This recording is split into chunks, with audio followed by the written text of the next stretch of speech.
बर' हारिनि थाखाय मोनसे खोब गोजोनथाव दिनै थारैनो मोनसे बर'फोरनि थाखाय गोजोनथाव बाथ्रा जे बर'नि मोनसे दोरोङारि मोसानाय बागुरुम्बा बेखौ भारतनि गाहाय मन्थ्रिनि सिगाङाव मोसानानै दिन्थिफुंगोन आरो बेयाव 10,000सो जोंनि बर' मोसाखावरि आरो रिंगु दामसाफोरा बाहागो लागोन आरो बागुरुम्बाया बर' हारिनि मोनसे दोरोङारि मोसानाय जेराव धोरोमारि जेबो फारागथि गैयाबासिनो जेबो सायख'नाय गैयाबासिनो साफ्रोमबो बर'साफोरा बेखौ गोसो होनानै बोसोरफ्रोमबो माने बोथोराव बा बायदिसिना हाबाफारिफ्राव मोसायो नाथाय दिनै बेखौ भारतनि गाहाय मन्थ्रिनि सिगाङाव मोनसे जारिमिनारि हाबाफारि महरै दिन्थिफुंनो थांगासिनो दं।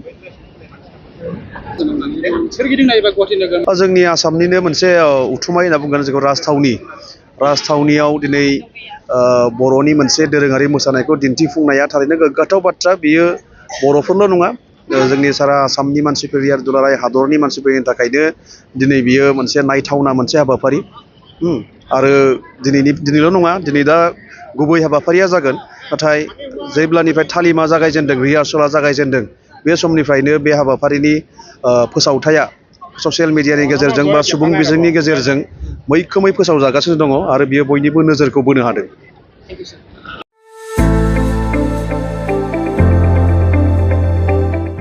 गोजोनथाव खौरां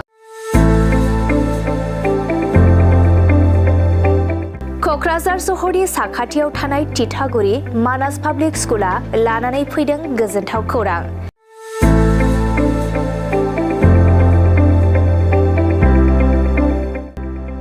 मानास पाब्लिक स्कुला गुन गोनां सोलोंथाइ बोसोरनि नार्सारिनिफ्राय थाखो 9 सिम फरायसा फरायसुलिफोरनि गोदानै 2026-27 मायथाइनि गोदानै मुं थिसननायनि खाबुफोर होगासिनो दं।